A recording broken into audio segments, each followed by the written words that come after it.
Welcome to a few moments in which we can allow ourselves to explore with hypnosis. With us today, we have the founder of Explore with Hypnosis, Craig R. Lang, certified hypnotherapist. In the next few minutes, I invite you to watch as I ask Craig to tell us a few things about hypnosis, hypnotherapy, and mind-body healing work. Welcome, Craig. What is your background with hypnosis? Well, I've been practicing hypnosis part-time for about 15 years, and just in January I founded Explore with Hypnosis, a limited liability company, and basically I filed my corporate papers and got the ball rolling when I left my day job. And so now I'm doing hypnosis half-time and doing a combination of research, public speaking, and writing the other half of the time. Sounds wonderful. Craig, I was wondering, why do you use the word explore?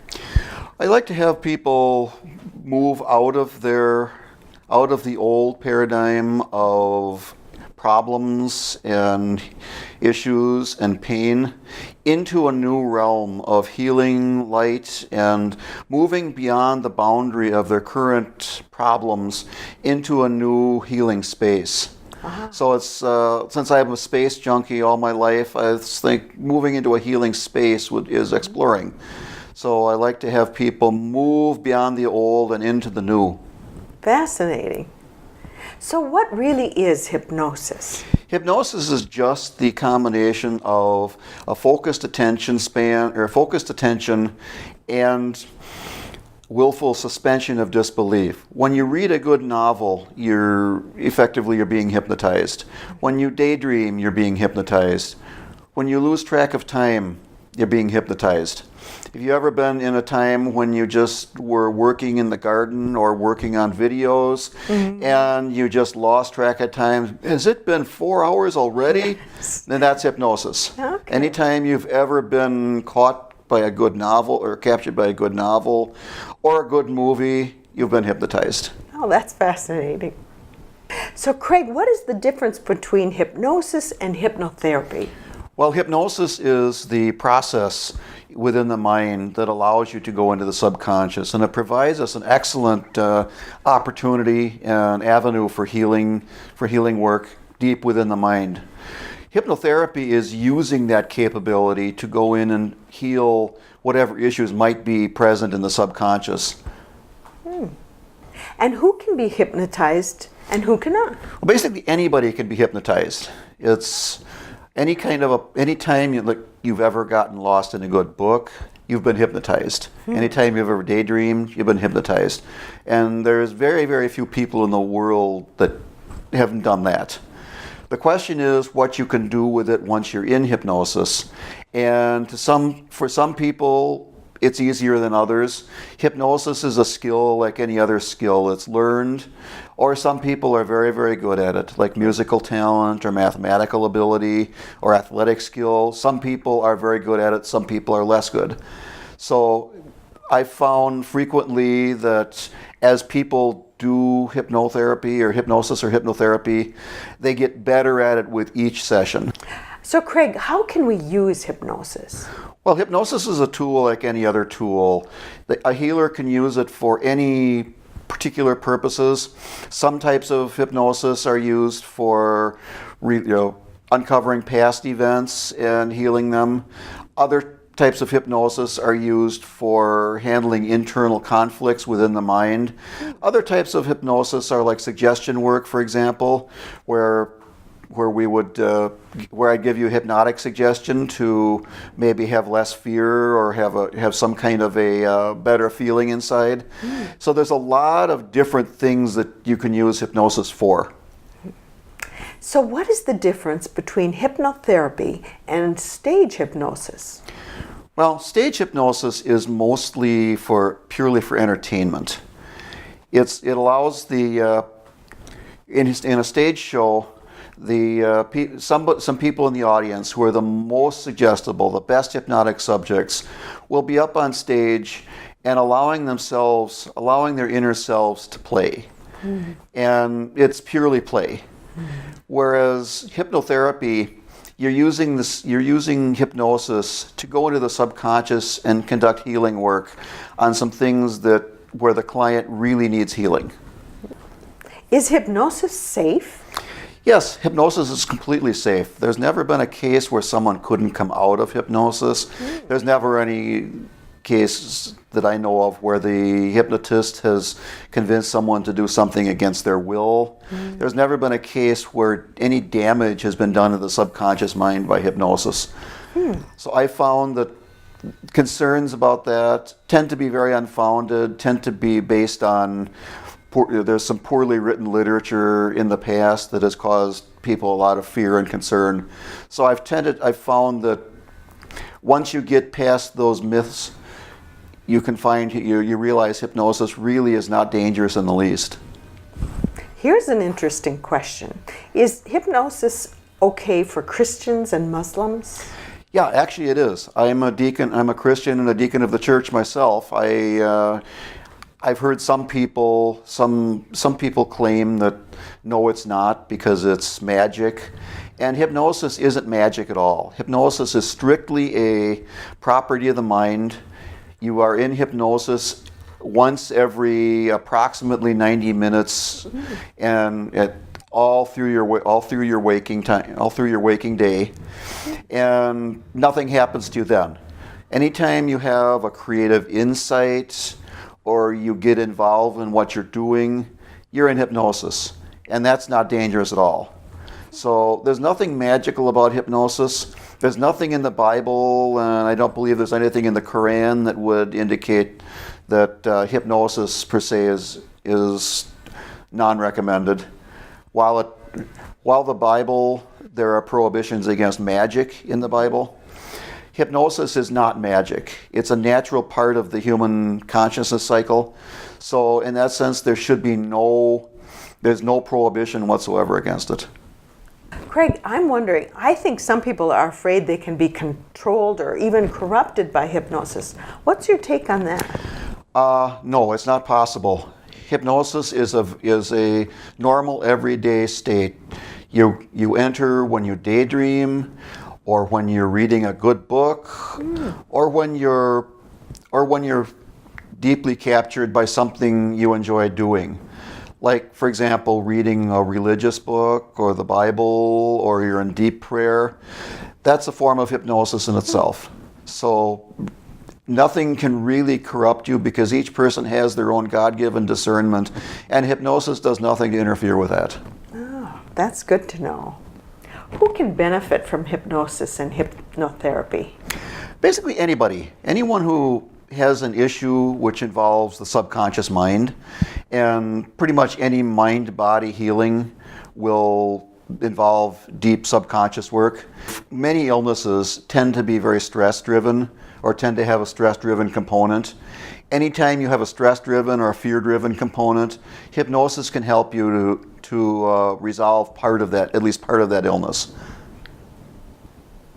Craig, what are your specialties? Well, one of the things I work in a lot is the management of fear and areas where post-traumatic stress or people who've had a lot of overreactions to frightening experiences. And a lot of times people, as they're very young in life, will experience some event that then gets buried in their subconscious and emerges not quite a few years later as an overreaction to a similar event. For example, fear of a spider, or a fear of something, a certain stretch of road, or a fear of elevators, or a lot of fear overreactions. And another area that I specialize in is stress management. People have overreactions to stress from the corporate environment, different things like making videos, and lots of different areas in life where stress naturally occurs. A lot of times people find that issues that they might have, especially like mind-body healing, like rashes or some kind of pain, frequently that's exacerbated by stress.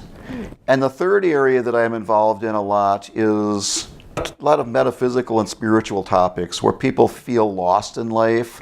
People wonder why they're having issues with, continued issues with people around them. And so I do a lot of work with the metaphysical and the spiritual to help people move along that life path into some goal that they want to accomplish. And the fourth area of specialty that I have is I work with people who've experienced the unexplained. I help them to come to terms, again, with the fear, and also to help understand what occurred during maybe some event in their life, some time when they encountered some kind of a mystery.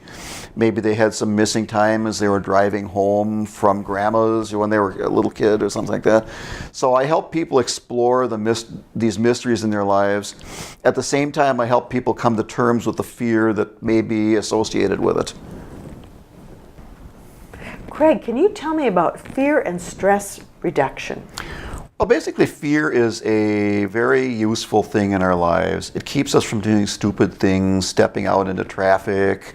It keeps us safe from muggers and saber-toothed tigers. And it also, but unfortunately, it also sometimes wants to keep us safe from our performance reviews and our address in front of the CEO and other things where the danger isn't real, not life-threatening, but the fear reaction is still the same. And so a lot of times we then see stress reactions, the same fight or flight reaction that would occur when a cave bear appears in front of you would occur when the CEO appears in front of you. And they're probably both as dangerous. In fear and stress management, what we try and do is to tone down the response, find the source of any overreaction or any vulnerability someone might have to stress and fear, and somehow turn down that response. How do people get stuck at a crossroads in their life? Well, everybody has some point in life where they have some moment of indecision. You can think of it, you want to buy something, for example, you're looking in a store window. Part of me really wants to buy this. Well, another part of me thinks it's too expensive, we got to save our money for something later. And you have this internal conflict within you. And many times that conflict gets extremely, extremely ferocious.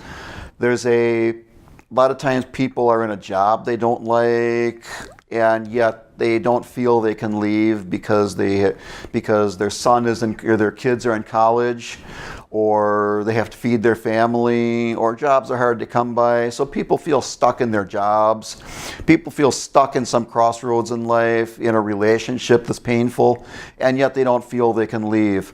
So that's one big way that people get stuck in life. Another way is when people have some kind of a spiritual crossroads.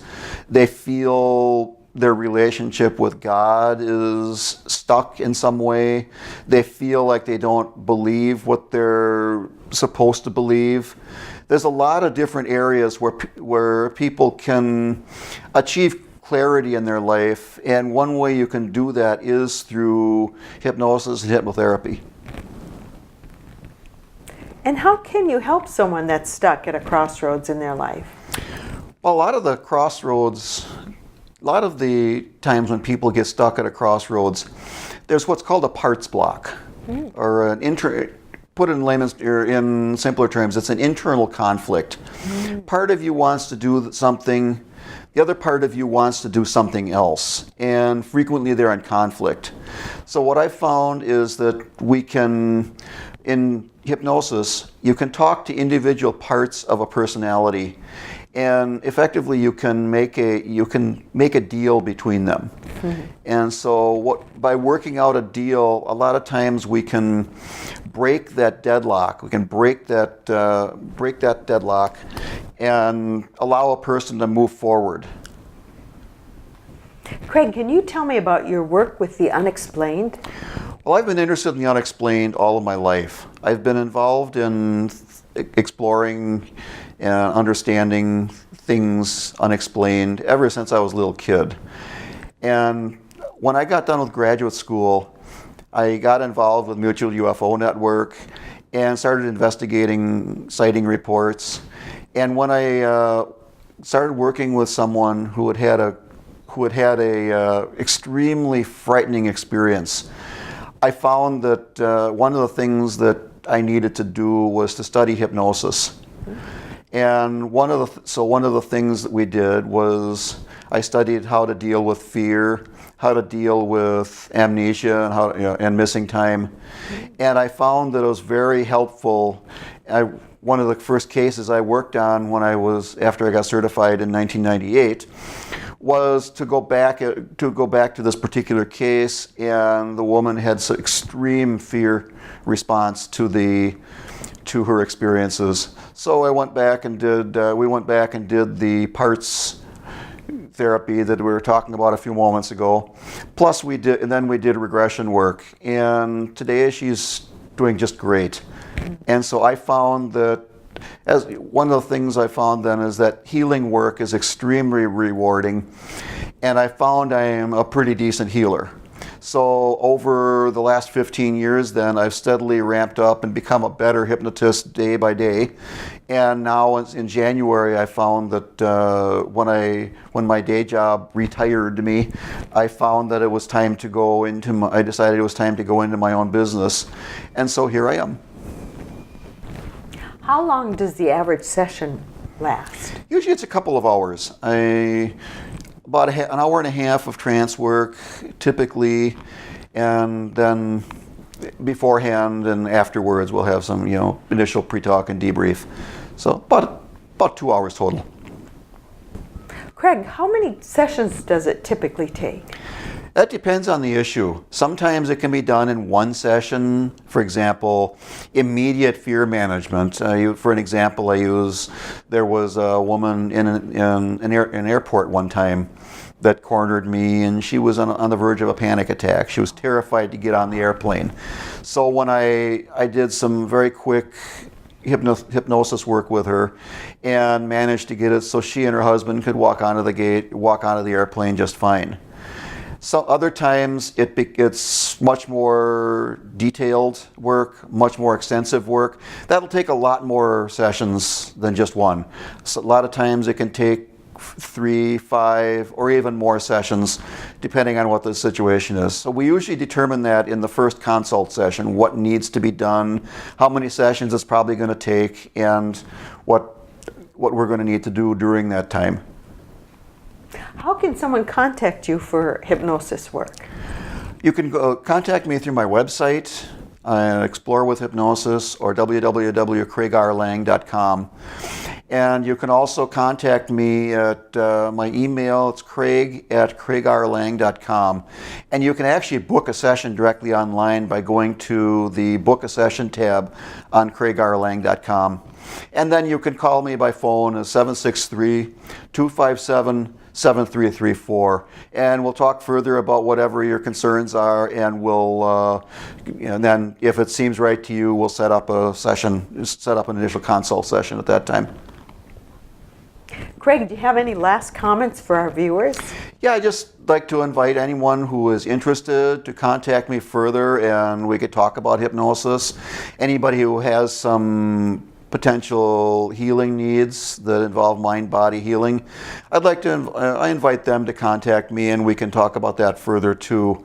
And anybody who's just simply curious, feel free to email me or give me a call. Thanks a lot. Have a great day.